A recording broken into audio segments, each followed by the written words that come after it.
My fiancé said, "The wedding is off, I'm keeping the ring." I responded, "As you wish."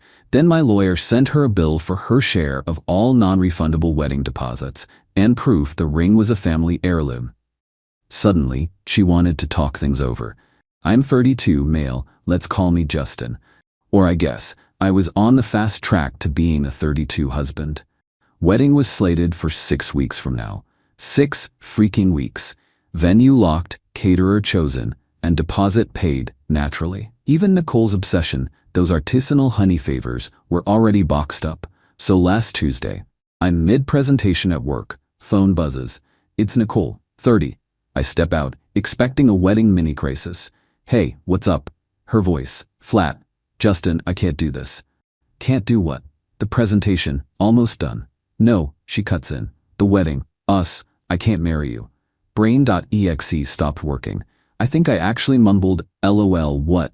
because it was that absurd. "I'm serious, Justin. It's off." I'm not happy. Gut punch. Found an empty conference room, sank into a chair. "Nicole, what the hell? 6 weeks. Everything's paid. What gives?" "I just can't. It's not right for me." Vague, vague, vague. Years together, a future sketched out. Poof, gone. Then the cherry on top of this crap sundae. "And just so we're clear," she says, voice suddenly firmer, almost smug, "I'm keeping the ring. It was a gift. My friends all say it's mine. The ring, not just any ring. My great-grandmother's Edwardian diamond ring, a century of family history, given with the understanding of marriage, appraised at over $15K, but its real value isn't monetary, it's legacy. The audacity. One breath to shatter our life, the next to claim a family heirloom like a prize from a cereal box. Something inside me just shifted. Hurt was there, yeah, a big one. But a strange, cold calm took over. "As you wish, Nicole," I said, voice perfectly even. "Oh, okay, good." She sounded thrown, maybe miffed I wasn't dissolving into a puddle of tears. "I'll arrange to get my things." "Fine." Hung up. Sat there for 10 minutes, staring at nothing. Then I called Miss Catherine Roth, my family's lawyer. Let's call her Miss Catherine. Not for divorce advice, but for a different kind of strategy. Nicole thought she could light the fuse and waltz off with the valuables. She had no clue what was coming. Update.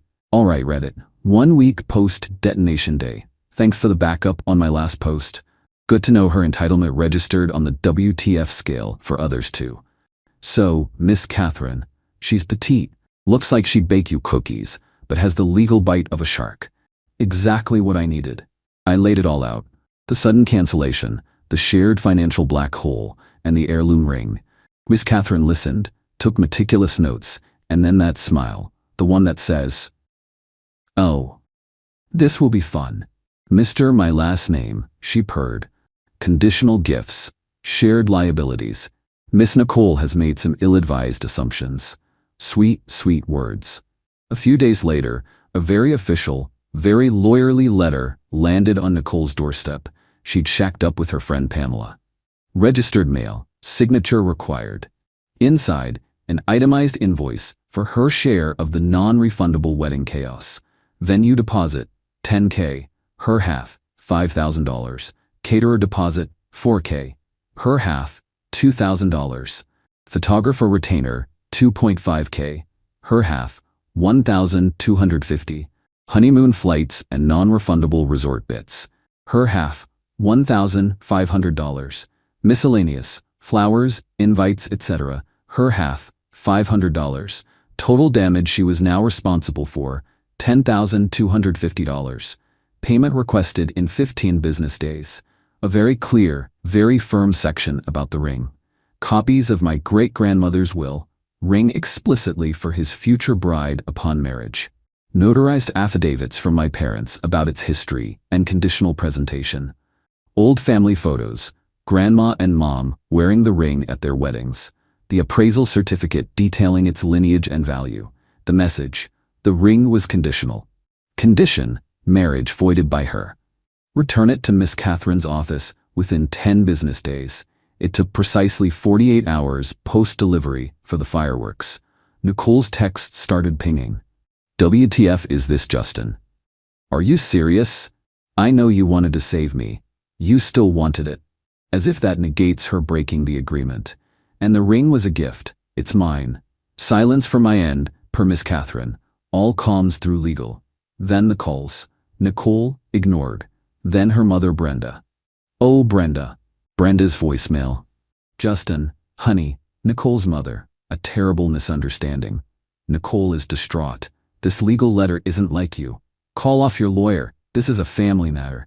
And that ring just looks so lovely on Nicole's hand, dear. It would be a shame. A shame. The audacity is apparently genetic. Next up, Pamela, Nicole's BFF, took to Instagram, vague, dramatic quotes about toxic people and wolves in sheep's clothing. One gem featured Nicole's hand ring sparkling. Captioned, "Some things are forever, even when people try to take them away. Hashtag unbreakable, hashtag my bestie deserves happiness." The delusion was palpable. Finally, about an hour ago, Nicole called again, voicemail. Justin, voice tight, confidence noticeably absent. My lawyer, yes, I have one now, says this is ridiculous. But, look, this is a mess. Can we just talk, please? Talk things over, before this gets even uglier? There it was. The let's talk. Hit it when they realize you're not just going to eat the loss. I texted back. Any discussions can be scheduled through Ms. Catherine. She is available to meet with you and your counsel. Her reply, no, Justin, just you and me, please. I thought we meant more to each other than this. A tiny flicker of the old days. Then I remembered her cold voice, her greedy grab for the ring, her total indifference to the financial crater she'd left. This isn't about what we meant. It's about her adulting up and facing consequences. I'll meet her. Public place, daytime. Miss Catherine on standby. Update 2. The talk went down yesterday. Busy coffee shop, Saturday morning. Witnesses and an easy escape route. My conditions. I also hit record on my phone's voice memo app. Legal in my state, single-party consent. Miss Catherine said, listen, don't agree to anything, just gather intel. Nicole was there first, looking like she hadn't slept. Less defiant. More, my life choices are biting me in the ass. She even managed a wobbly smile. Justin, thanks for coming, she began, overstirring her latte. Nicole, black coffee for me, no frills. This whole lawyer thing, it's so impersonal, aggressive, she said. You calling off our wedding 6 weeks out via a 2-minute phone call, and then trying to keep a family heirloom, felt pretty aggressive and impersonal, Nicole.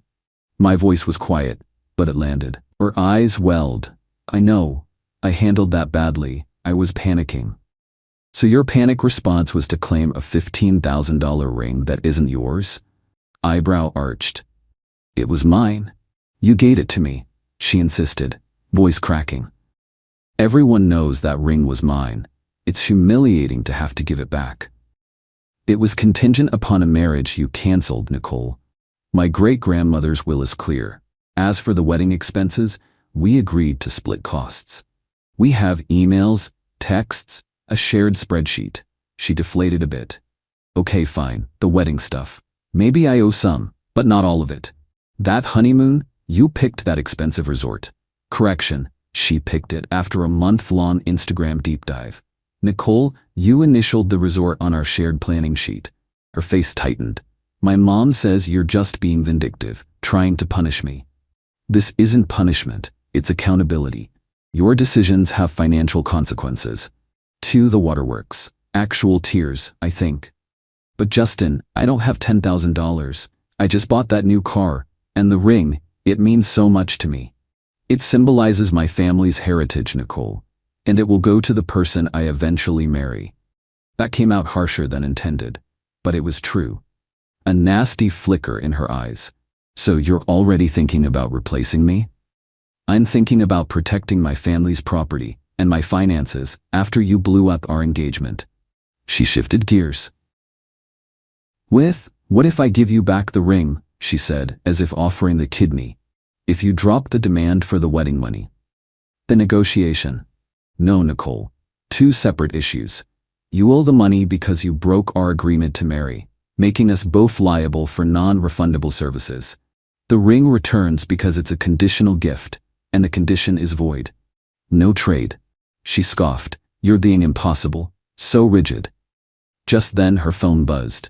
A text from Pamela. Nicole glanced at it, then glared at me. Pamela saw your car. She says I shouldn't be alone with you, That you're trying to bully me. Bully you? By asking for what's legally mine? Nicole, get a grip. Then her supposed trump card. I was under so much stress planning the wedding. You weren't always supportive. That stress made me realize I couldn't do it. So really, she leaned in, smirking. It's partly your fault. You should absorb more costs. My jaw nearly unhinged. My fault? Nicole, I okayed the artisanal honey favors that cost more than my first car. If I was unsupportive, it was by not pointing out your vision was financially insane. A little outburst, my bad. But the nerve, smirk gone. She stood up, chair scraping. Forget it, I'll talk to my lawyer, you'll be hearing from them. You're not getting a dime without a fight, and you'll have to sue me for the ring. She stormed out, leaving a half-drunk latte and a confused barista. My brief, is this worth it, moment, vaporized. Her entitlement was stunning. She genuinely thinks she can just cause chaos and keep the spoils. Brenda called my parents later. Mom told her Nicole was acting like a damn fool and should return the ring and pay up before Justin takes her to the cleaners. Dad advised Brenda that Miss Catherine was excellent and Nicole should listen to her own lawyer. Pamela's smear campaign intensified. More vague booking, DMs to mutuals painting me as a monster. Jokes on her, most know I'm about as aggressive as a damp sponge. They're seeing her true colors. So, talking things over was a spectacular failure. Now we wait for her lawyer. Miss Catherine seems to be relishing this. I'm just tired, but more resolved. She wants a fight? Game on. Final update. Well, Reddit, it's been a couple of months. And what a ride. This roller coaster had more twists than I bargained for, but we finally, blessedly, pulled into the station. After our coffee shop showdown, Nicole's lawyer, a slick character named Mr. Perkins, sent his reply. It was a masterclass in deflection. He argued the ring was an unconditional gift, ignoring our evidence, and that wedding costs were traditionally the groom's burden. Hello, 1950. He even insinuated Nicole felt duress from me during planning. Duress. Because I suggested we not gold-plate the napkins. The nerve. Miss Catherine dismantled his arguments with surgical precision in her response. She restated our position, attached more evidence, including an affidavit from a jeweler I'd consulted before deciding on the heirloom, who remembered me discussing its family significance, and set a hard deadline. 10 business days to return the ring and propose a payment plan for the $10,250. Or we file. This is when Team Nicole went full scorched earth. The social media smear. Pamela cranked her campaign to 11. Edited texts out of context. A private Facebook group, The Truth About Justin P. It backfired. Mutual friends seeing Pamela's obsessive behavior started sending me screenshots and support. Some even joined her group to post the actual context. Glorious. The workplace wine. Brenda, Nicole's mom, emailed my HR department, vaguely accusing me of unstable behavior and financial bullying. Luckily, I'd given my boss a heads up. HR saw it for what it was, a personal dispute with no merit, and shut it down professionally. The brotherly bluster, attempted. Nicole's brother Brandon, a large fellow, called me, all puffed up. You think you can sue my sister? Take her ring? You got another thing coming. I calmly told him threats would be reported, along with the recording of his call. And all comms must go via lawyers. He grumbled and hung up. I filed a police report for documentation. Miss Catherine was my anchor. Let them flail, Justin. They're digging their own hole deeper. The 10-day deadline passed. No ring. No payment plan. Miss Catherine filed small claims for the $10,250 and a civil action, writ of replevin, for the ring's return. The sheriff served Nicole at her apartment with Pamela. I'd have paid to see that. Suddenly, Mr. Perkins was much more amiable. Funny how official court papers can change a lawyer's tune. He called Miss Catherine. Apparently, Nicole hadn't quite grasped the reality of bailiffs, court dates, credit score annihilation, or being liable for the ring's full $15K appraised value if she damaged or sold it. Plus, her own legal bills were piling up. Brenda and Pamela were great cheerleaders, but not so great at opening their wallets for Nicole's legal defense. The negotiations this time were swift. Perkins tried one last Hail Mary. Nicole is very emotionally attached to the ring. Perhaps Mr., my last name, would let her purchase it at its appraised value. Miss Catherine, according to her gleeful retelling, just laughed. Mr. Perkins, that ring is priceless to my client's family. It is not for sale, especially not to the woman who caused him this significant distress. Now, about its return and the settlement, the payoff. A week later, it was done. The ring. Nicole, flanked by Perkins, met Miss Catherine at her office. Ring handed over. Miss Catherine had it immediately verified by a jeweler. Correct, undamaged. Seeing that ring back in its box, not joy, but profound relief. My mom cried happy tears when I showed her the money. Nicole agreed to pay the full $10,250. Perkins argued for a reduction. Miss Catherine held firm, citing the unnecessary drama Nicole had caused. Nicole's paying in 2 installments. First one cleared last week, second due next month. Heard Brenda had to co-sign a loan. Ouch. The social debris. Pamela's hate group vanished. Nicole's supporters went silent once they realized she actually had to pay and return property. True friends rallied. The rest, cut loose. No drama. I saw Nicole at the grocery store a few days ago. She saw me, blanched, and practically teleported to another aisle. Good. What now? I'm moving on. The wedding fund is becoming a condo down payment for me. My family's relieved the heirloom is secure. I'm reconnecting with friends. There's a lingering sadness, sure. Feelings don't have an off switch. But her actions, the entitlement, the deceit, showed me a side of her that killed whatever love remained. I don't know if Nicole learned a thing. Don't care. She faced real-world consequences. That's enough. My revenge wasn't about destruction. It was about justice and protecting what's mine. And on that front, mission accomplished. This whole mess was a crash course in believe people when they show you their true colors, and hire a damn good lawyer.